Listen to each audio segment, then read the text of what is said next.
తెలంగాణ మట్టి నుండి పుట్టిన కళ, ఆ మట్టి కోసం జరిగిన ఉద్యమం, ఈ రెండింటినీ తన శ్వాసగా మలుచుకున్న ప్రముఖ చిత్రకారుడు, శిల్పి ఎంవి రమణారెడ్డి గారు. ఒక సామాజిక బాధ్యత కలిగిన కళాకారుడిగా ఆయన ప్రయాణం ఎందరికో స్ఫూర్తిదాయకం. అలాంటి గొప్ప కళాకారుడి జీవితం, కళ మరియు ఉద్యమ ప్రస్థానంపై ఒకే వేదికపై 2 అద్భుతమైన పుస్తకాల ఆవిష్కరణ జరిగింది. Hyderabad book fair, MV Ramana Reddy foundation ఆధ్వర్యంలో ఎన్టీఆర్ స్టేడియంలో కోంపల్లి వెంకటగౌడ ప్రాంగణంలో ఈ పుస్తక సమీక్ష జరగనుంది. ఇక ఈ కార్యక్రమానికి ముఖ్య అతిథులుగా హైదరాబాద్ బుక్ ఫేర్ సొసైటీ అధ్యక్షుడు డాక్టర్ కవి Yakub, Ambedkar open university vice chancellor professor Ghanta Chakrapani garu మరియు స్వయంగా ఎంవి రమణారెడ్డి గారు హాజరు కానున్నారు. మొదటిది సీనియర్ జర్నలిస్ట్ మరియు రచయిత శ్రీ పున్నా కృష్ణమూర్తి గారు రచించిన తెలుగు పుస్తకం ఉద్యమ శిల్పి రమణారెడ్డి గారి బాల్యం నుండి నేటి వరకు సాగిన జీవన ప్రయాణం, ఆయన బహుముఖ సృజనాత్మక సాధన, తెలంగాణ ఉద్యమంలో ఆయన పాత్ర మరియు ఆధునిక తెలంగాణ చరిత్ర నిర్మాణంలో ఆయన వహించిన సామాజిక బాధ్యతలను ఈ పుస్తకం వివరిస్తుంది. రెండవది కళాకారిణి, కళా చిత్రకారిణి మరియు విమర్శకురాలు శ్రీమతి హోయిలీ ముఖర్జీ హోప్ రాసిన ఆంగ్ల పుస్తకం. ఇది రమణారెడ్డి గారి అద్భుతమైన సృజనాత్మక ప్రయాణం మరియు కళా ప్రపంచంలో ఆయన వేసిన చెరగని ముద్రపై దృష్టి సారిస్తోంది. ఈ ఇద్దరు రచయితలు కూడా ఈ కార్యక్రమంలో పాల్గొన్నారు. And president Hyderabad book fair, so ఆయన తన విలువైన టైంని చాలా బిజీ యాక్చువల్గా, సో అయినా కానీ నా కోసం అన్న టైం ఇచ్చినందుకు చాలా థ్యాంక్స్ అన్న. అండ్ సో ఇది మామూలుగా ఆర్టిస్టుల ఈవెంట్ జరగడం అనేది చాలా అరుదైనటువంటి సందర్భం. అండ్ ముఖ్యంగా కళాకారులకి క్యాటలాగ్స్ అనేటివి చాలా రొటీన్ అంశం. అంటే ప్రతి ఎగ్జిబిషన్కి ఒక క్యాటలాగ్, కానీ ప్రతి కళాకారుడు కూడా ఒక ప్రస్థానం ఉంటుంది, ఒక లైఫ్ జర్నీ ఉంటుంది. ఆ జర్నీలో ఎన్నో ఇన్స్పిరేషన్స్ ఉండొచ్చు. సో ఒక కళాకారుడిగా ఎదగడానికి, కళాకారుడిగా స్ఫూర్తి పొందడానికి ఎన్నో అంశాలు ఉంటాయి. సో దానికి సంబంధించినటువంటి స్ఫూర్తి ద్వారా, అండ్ ముఖ్యంగా మన పున్నా కృష్ణమూర్తి గారు నాకు చాలా 20-25 ఏళ్ళ మిత్రుడు, అండ్ నాకంటే పెద్దవాడు, అయినా కానీ ఆయన చాలా క్లోజ్గా ఒక బ్రదర్ లాగా చాలా ఆత్మీయంగా ఉండేటువంటి వ్యక్తి. సో ఆయన మా ఇద్దరి ఆలోచన నుంచి ఆయన అన్నారు, మనం పుస్తక రూపం తీసుకురావడం చాలా బాగుంటుంది, ఇంట్రెస్టింగ్ స్టోరీ అని. సో మిగతా విషయాలు వాళ్ళ ద్వారా వినడం కూడా చాలా ఇంపార్టెంట్. అండ్ కోయిలీ ముఖర్జీ గారితో కూడా చాలాసార్లు ఈ డిస్కస్ చేయడం జరిగింది. సో ఈ డిస్కషన్లో కూడా తన అనుభవాల్ని అవి కూడా మనతోటి షేర్ చేసుకుంటారు. అండ్ సో మీరు అన్న యాకూబ్ అన్న, మీరు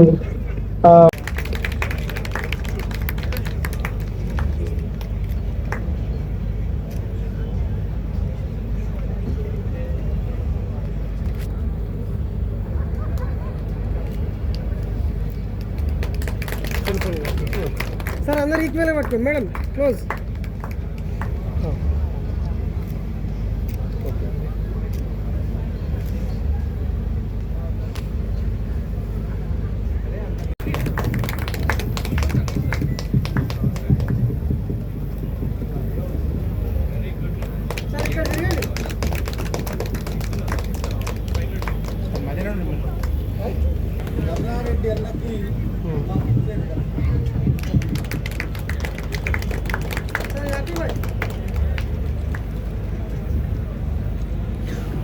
life sketch of MV Ramana Reddy garu అనే పుస్తకం ఇక్కడ ఇవాళ రివ్యూ అన్నాడు, కానీ ఒక విధంగా ఆవిష్కరించుకోవడమే.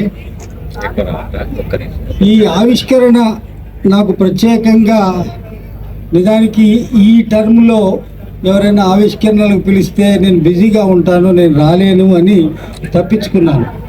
ఇది మాత్రం నేను తప్పించుకోలేకపోయాను. నేనుగా తను అడిగిన మరుక్షణం అన్న నేను ఉంటాను అక్కడ అన్నాను. ఇవాళ సండే బుక్ ఫేర్కి విపరీతంగా పుస్తక ప్రేమికులు వచ్చారు, అది ఇంపార్టెంటే, కానీ ఇది కూడా బోల్డ్ అంత ఇంపార్టెంట్ అనిపించింది. నా స్టూడెంట్ డేస్ నుంచి, బహుశా నా పీజీ డేస్ నుంచి నేను రమణారెడ్డి అన్నతో కనెక్ట్ అయి ఉన్నాను. నిజానికి ఆర్ట్కు సంబంధించి నేను బైపీసీ స్టూడెంట్ని.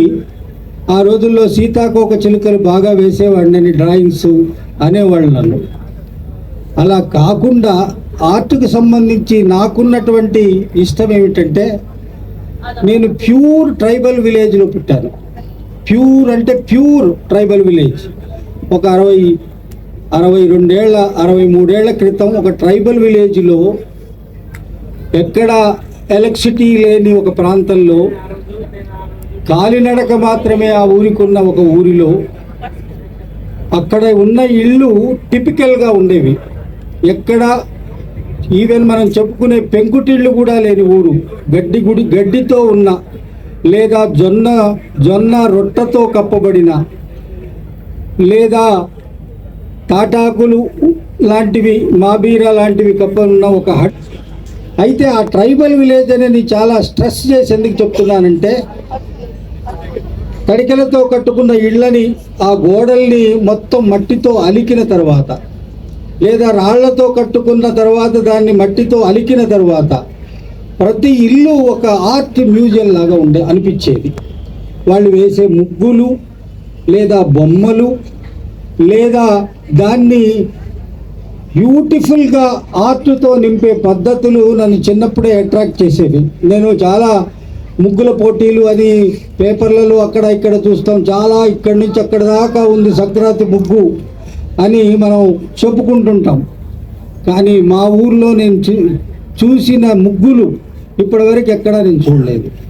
అంటే అంత ఆర్టిస్టిక్గా, అంత ట్రైబల్కు సంబంధించిన ఎథ్నిక్ అనేటువంటి టెక్స్చర్తో అవన్నీ వేసేవాళ్ళు. ఇప్పుడు క్రమేణా నేను తెలుగు లిటరేచర్ చదువుకుంటూ ముందుకు వెళుతూ ఉన్నప్పుడు, నేను ఒక బ్రహ్మాండమైన ప్రపంచంలో పుట్టి వచ్చాను అనిపించేది. కానీ దాన్ని అంత డాక్యుమెంటేషన్ చేయడానికి నాకు అప్పుడు పున్నా కృష్ణమూర్తి గారు లాంటి వాళ్ళు నాకు పరిచయం కాలేదు. ఆ విలువ తెలిసే వరకు నేను అక్కడి నుంచి లేను.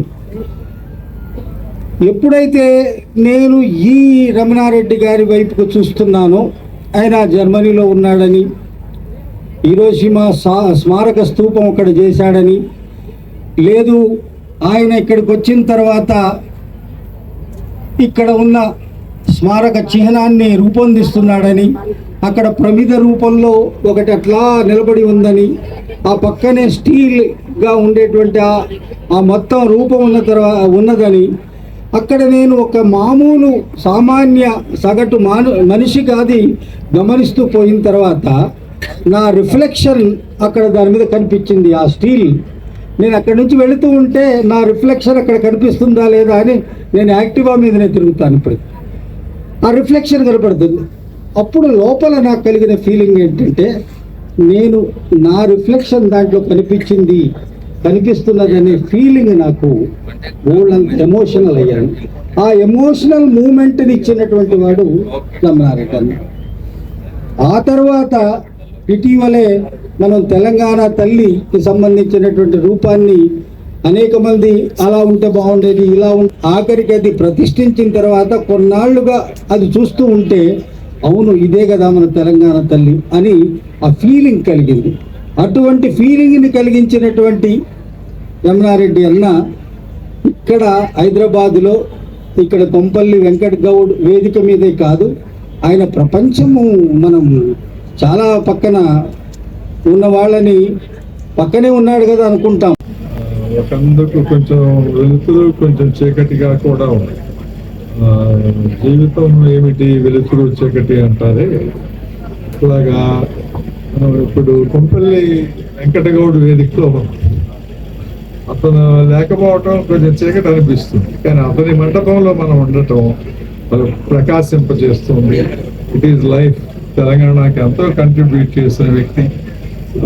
ధర్మభిక్షం గారి నుంచి మొదలుకొని జయశంకర్ సార్, నోమూర్ సార్ ఇట్లాంటి వారి గురించి ఎంతో, వాడు చాలా చిన్న తమ్ముడు లాంటి వాడు.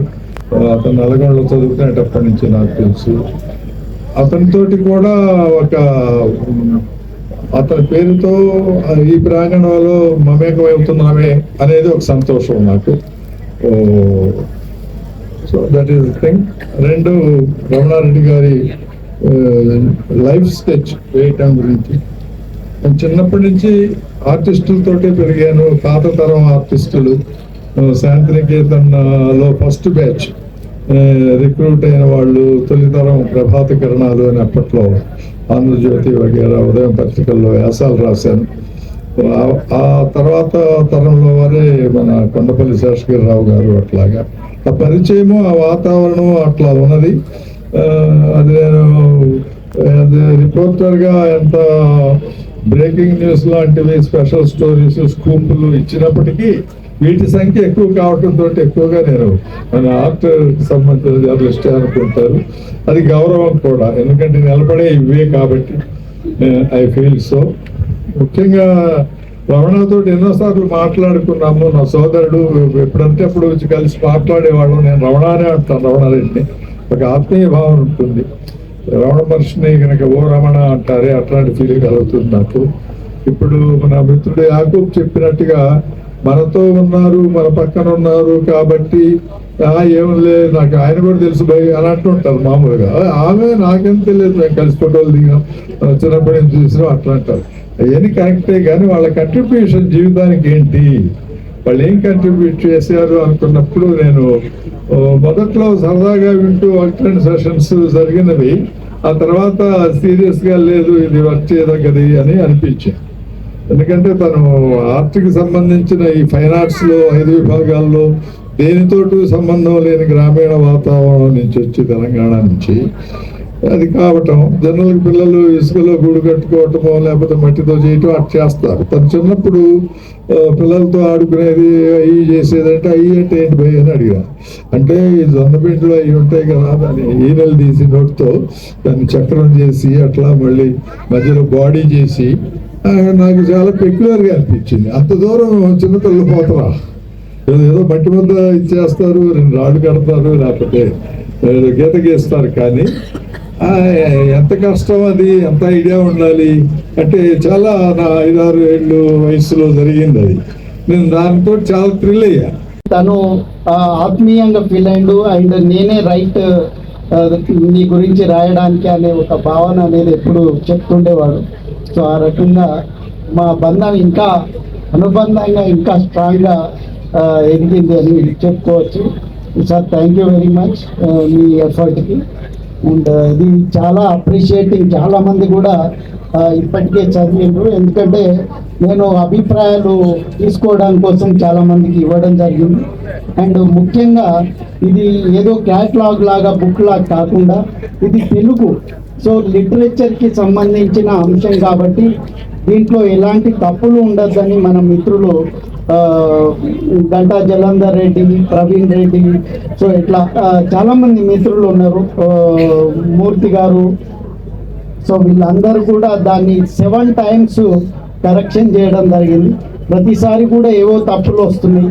సో ముఖ్యంగా నాకు ఇంట్రెస్టింగ్ ఏంటంటే మనం క్యాటలాగ్లో అది చాలా సింపుల్ టెక్స్ట్ ఉంటుంది, 10% టెక్స్ట్ ఉండదు, 90% ఇమేజెస్ ఉంటాయి.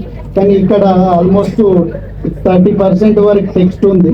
అండ్ తెలుగులో ఉన్న ప్రాబ్లం ఏంటంటే ఇప్పుడు రమణారెడ్డి అంటే మనం 2 అక్షరాలుగా పదాలుగా రాస్తాం, కానీ రమణారెడ్డి కలిపి రాయాల తెలుగులో. సో ఆ రకంగా ఇంకా ఉద్యమ శిల్పి 2 డిఫరెంట్, కానీ అది కలిపి రాయాలి.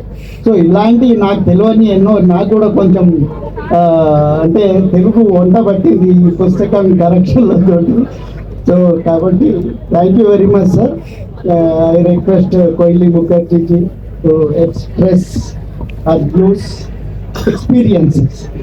In the audience, ladies and gentlemen, good evening.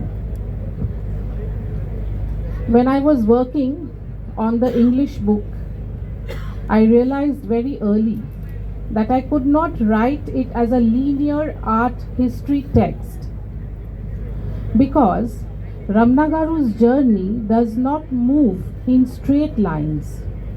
It moves through moments. For instance, one of the most telling episodes is not set in a studio or classroom, but at MSU Baroda, where he arrives as a young student, overwhelmed, slightly unsure, but deeply attentive. He speaks about walking into the campus for the first time and feeling goosebumps. Not because of ambition, but because he sensed possibility. Being surrounded by seniors, conversations, arguments, experiments, this atmosphere taught him that art is not an object, but a way of thinking together. As an author, what interested me was not simply where he studied, but how environments shape conviction. Another moment that stayed with me, and I think it's one of the most human passages in the book, is the birth of the Telangana Martyrs Memorial idea. Not in a boardroom, not in a design brief, but at home during Deepavali. A simple earthen lamp lit by his wife Anita, a flame flickering quietly. And suddenly, an idea crystallizes that remembrance does not have to be loud or monumental in the conventional sense. It can be light, it can be presence, it can be something that people gather around. This for me revealed how Ramana Garu, not as a sculptor chasing form, but as someone responding to life as it unfolds. There are also moments of resistance in this book. Bureaucracy. Thank you very much అన్న. And చివరిగా ఒక 2 minutes Ajitha garu మాట్లాడాలని. So congratulations. It's a privilege to talk అండి. Art గురించి చెప్పాలి అంటే 24 crafts గురించి చెప్పాలంటే టైం సరిపోదు. But it's a great privilege. We have all been inspired by Ramana. He is not just done a revolution about art and 24 crafts గురించి ఎవరు చేసినా లైఫ్ మొత్తం ఒక ఉద్యమం లాగానే ఉంటుంది. Even today, proudly speaking, seniors like Ramana has inspired us to not to give up on any time. మా టైంలో జీవితంలో ప్రతి ఒక్కళ్ళకి fall fail అనేది ఉంటుంది. But when we saw him as we are growing, we all decided that yes, మనం fail అయినా పర్వాలేదు, మళ్ళీ లేచిపోవచ్చు అని. So his lifestyle and his life where I have seen has become an inspiration for me and students like us to become today the principals and not leaving our professions. The only pain I have here today, whoever is here, that ఒక doctor ఇంజనీరే కాదు, ఒక కళాకారుడు, ఒక శిల్పి ఎలా అయితే ఒక రాయి నుంచి ఒక దేవుని తయారు చేయొచ్చు, దేవుడి దగ్గర ఉండే గడప తయారు చేయొచ్చు. ఆ క్వాలిటీ వాళ్ళలో చూసే పర్సీవరెన్స్, అంటే ఒక రాయే కదా, రాయి నుంచి తీసుకొచ్చడానికి ఇన్ని మలుచుకోవడానికి ఒక కళాకారుడు చూసినప్పుడు ఈ రోజు కూడా ఆ కళాకారుని గురించి రెస్పెక్ట్ ఇండియాలో లేదు. And I'm sure this needs to change, because అందరికన్నా భిన్నంగా ఆలోచించేవాడే కళాకారుడు. అది ఒక కెమెరామెనే అవ్వచ్చు, ఒక స్కల్ప్టరే అవ్వచ్చు, ఒక ఆర్టిస్టే అవ్వచ్చు. ఇవాళ మనం చూస్తున్న ఈ బుక్ ఫేర్లో ఉన్న ప్రతి ఒక్క బుక్ కవర్ స్పీక్స్ ఎవ్రీథింగ్. కానీ ఆ బుక్ కవర్ చేయడానికి ఎంత కష్టము, ఎంత రీసెర్చ్ చేస్తున్నారు అన్నది జనాలకు తెలియదు. With this platform, I always want to say everybody that please respect the way you respect the other careers. వీళ్ళు భిన్నంగా ఉంటారు. As Einstein has proved that he has only used 2% of his brains, కళాకారులు 2 sides of the brains ని వాడతారు. అదే rational mind ఉన్న mathematicians అందరూ ఒక సైడే వాడతారు. సైంటిఫిక్గా ఉన్నవాళ్ళు సైంటిఫిక్ సైడే వాడతారు. ఒక కళాకారుడు మాత్రమే సంపూర్ణంగా 200% వాళ్ళ బ్రెయిన్ని వాడతారని నేను నమ్ముతున్నాను with all the research. And I'm please to so ఈరోజు ఈ పుస్తక పరిచయ కార్యక్రమాన్ని జరిగింది. సో ముఖ్యంగా నా పైన 2 పుస్తకాలు రాయడం జరిగింది. కోహ్లీ ముఖర్జీ గారు గత సంవత్సరం రాసినటువంటి ఇంగ్లీష్ పత్రిక సో ఆల్రెడీ అమెరికాలో ఓపెన్ చేయడం జరిగింది. ఇప్పుడు ఉద్యమ శిల్పి పుస్తకం పున్నా కృష్ణమూర్తి గారు రచించడం జరిగింది. సో ఆ పుస్తకం కూడా ఇక్కడ పరిచయ కార్యక్రమం ఏర్పాటు చేయడం జరిగింది. చాలా అద్భుతంగా కళాకారులు అందరూ కూడా ఇక్కడ రావడం అండ్ ఈ పుస్తక ఆవిష్కరణని ఆశీర్వదించడం చాలా సంతోషం. సో దాదాపు ఇంగ్లీష్ పుస్తకం దాదాపు 1 year వర్క్ చేయడం జరిగింది అండ్ తెలుగు పుస్తకం 2 years. సో కృష్ణమూర్తి గారు దాని మీద క్షుణ్ణంగా పరిశీలించి రాసి సో ఒక్కొక్క అంశం మీద చాలా సుదీర్ఘంగా రాయడం జరిగింది. చాలా అద్భుతంగా వచ్చింది.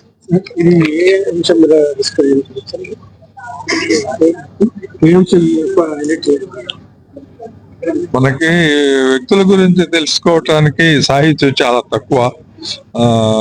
వెస్ట్రన్ వరల్డ్ లో చాలా ఉంది. ఒక చిన్న పువ్వుని, ఒక కట్టడాన్ని, పేరున్న వ్యక్తి గురించి తెలుసుకోవటం అట్లా మనకి అది నిర్లక్ష్యము, ఒక వలస పాలనలోంచి వచ్చిన ఒక అవశేషం లాంటిది. నా ఉద్దేశంలో ఫైన్ ఆర్ట్స్ సంబంధించిన ప్రముఖులు, వాళ్ళ రంగాల్లో పనిచేసిన వాళ్ళు, రచయితలు, నాట్యం చేసిన వాళ్ళు, శిల్పులు, పెయింటర్స్, ఇట్లాంటి వాళ్ళు ఎవరైనా కూడా ప్రముఖుల బయోగ్రఫీస్ వస్తే బాగుంటుంది అని నాకు చిన్నప్పటి నుంచి అట్లా అనిపించేది. ఎందుకంటే నేను లైబ్రరీలో వేరే ప్రపంచ దేశాల బయోగ్రఫీస్ కొని చదివాను కాబట్టి మనకి అట్లా లేవే అని అనిపించేది. సో తనకి రమణారెడ్డి గారు he has proven what he is, taller than life. వాస్తవంగా ఒక చిన్నప్పటి నుంచి ఒక ఉద్యమకారుడు కూడా. ఐఎమ్ గ్లాడ్, చాలా సంతోషం వేస్తుంది ఆ పుస్తకం రాయటానికి. అది సాధారణ స్కూల్ పిల్లలు, కాలేజ్ పిల్లల్ని కూడా చదివిస్తున్నారు, ఆశిస్తున్నారు. Thank you.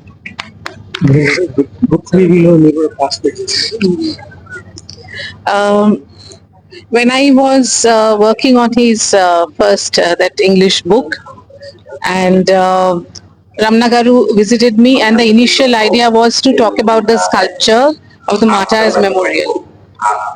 But I know Ramana Garu since many years, and I have seen his earliest works when he came back from Germany, and I knew that he had a lot of works up his sleeves, lot of beautiful images, because at each juncture I have seen his work, and he has really worked very hard.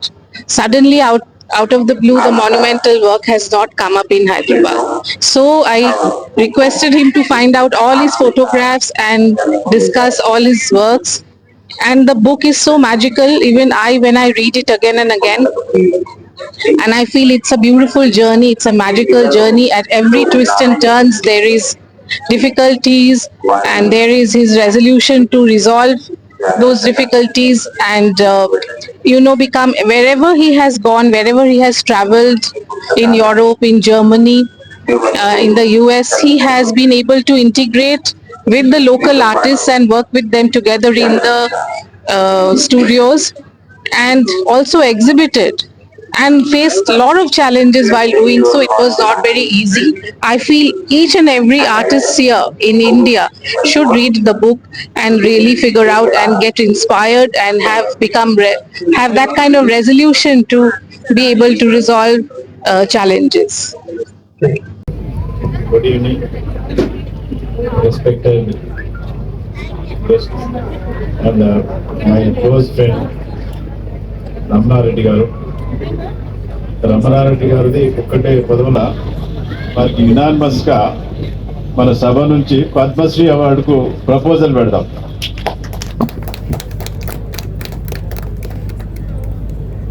Ramanareddy గారు నాకు కొద్ది కాలం క్రితమే close friend అయ్యిండు. నిజానికి in depth పోతా ఉంటే మా పాత మిత్రులందరూ నా మిత్రులు, ఆయన మిత్రులు సేమ్ అవుతూ వచ్చింది అనమాట. అట్లా రమణారెడ్డి గారి జీవితం స్టూడెంట్ లైఫ్ నుండి ఉద్యమాలతో ముడిపడి ఉన్నది.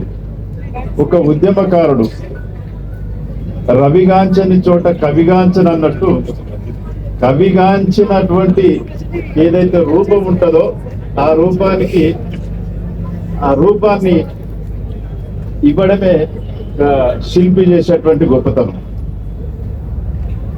ఆయన విద్యార్థి దశలో ఉద్యమాలు చేస్తూ యుక్త వయసు వచ్చిన తర్వాత ఇందాక చెప్పినట్టు జీవన పరిణామ క్రమంలో జర్మనీకి పోవడానికి సంబంధించి ఆ తర్వాత ఉద్యమ శిల్పి,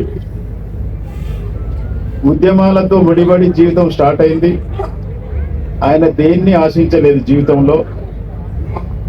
తను ఉద్యమాన్ని నమ్ముకున్నాడు విద్యార్థి దశలో. విదేశాలు పోయిన తర్వాత తన కళను నమ్ముకున్నాడు. మళ్ళీ స్వదేశం తిరిగి వచ్చిన తర్వాత ఉద్యమ కాలంలో తెలంగాణ ఉద్యమం ఉధృతంగా జరుగుతూ ఉన్నది. కేసీఆర్ గారు పిలుచుకొని మనకి ఇటువంటి ఆకృతి ఒకటి ఉండాలా, ఎవరికన్నా తెలుసా అంటే రమణారెడ్డి గారిని ముందు కూర్చుండబెట్టుకొని ఆయన ఒక ఉద్యమ జ్వాల అమరవీరుల స్తూపం ఎప్పుడైతే సెక్రటరియట్ ముందుందో దాన్ని డిజైన్ చేసి ఆయనకిస్తే వెంటనే దీన్ని మనం ప్రతిష్ఠించాలని ఆ ప్రభుత్వంలో తీర్మానం జరిగింది. వారు దాన్ని కార్యరూపకం తీసుకున్నారు. ప్రపంచంలో ఎక్కడ లేని విధంగా ఒక స్టీల్ తోటి ఒక స్మారకాన్ని తయారు చేయడం మన దేశంలో ఇదే మొదటిది అనుకుంటాం. ప్రపంచంలో కూడా ఎక్కడ ఉన్నాయో లేవో నాకు తెలియదు, కానీ మీరు అందరూ భవిష్యత్తు చూసుంటారు. కానీ రమణారెడ్డి గారే చేసింది, దానికి ఈ ఉద్యమ శిల్పి రూపకల్పన చేసిండనేది తక్కువ మందికి తెలుసు. ఇప్పటికీ మనం ద్వారా మీడియా ద్వారా వారికి సరి అయిన గుర్తింపు ఈ ప్రభుత్వంలో ఇవ్వాలని, వారి పౌరసత్వాన్ని వదులుకునే రోజు నేనే ప్రత్యక్ష సాక్షిని. నా ఆధార్ కార్డే పెట్టి రంగారెడ్డి జిల్లా కలెక్టరేట్లో నా సంతకాలు చేసి ఆయన ఓటు తీసుకోవడం జరిగింది. భారతదేశం పౌరునిగా మన తెలంగాణ రాష్ట్రంలో ఉంటా అని చెప్పి జర్మనీ పౌరసత్వాన్ని వదులుకోవడం జరిగింది. అంటే ఆయన జీవితమే ఉద్యమాలతో స్టార్ట్ అయింది, త్యాగాలతోటి ఎండ్ అవుతుందని నేను చెప్పకనే చెప్తా ఉన్నా. దీనికి మనందరి తరఫున వారిని ఏకగ్రీవంగా భారత ప్రభుత్వానికి పద్మశ్రీ అవార్డు కొరకు పంపుదామని ఈ ప్రభుత్వం తీర్మానం చేసి వారికి సముచితమైన గౌరవం ఇవ్వాలని నేను కోరుకుంటూ సెలవు తీసుకుంటున్నాను.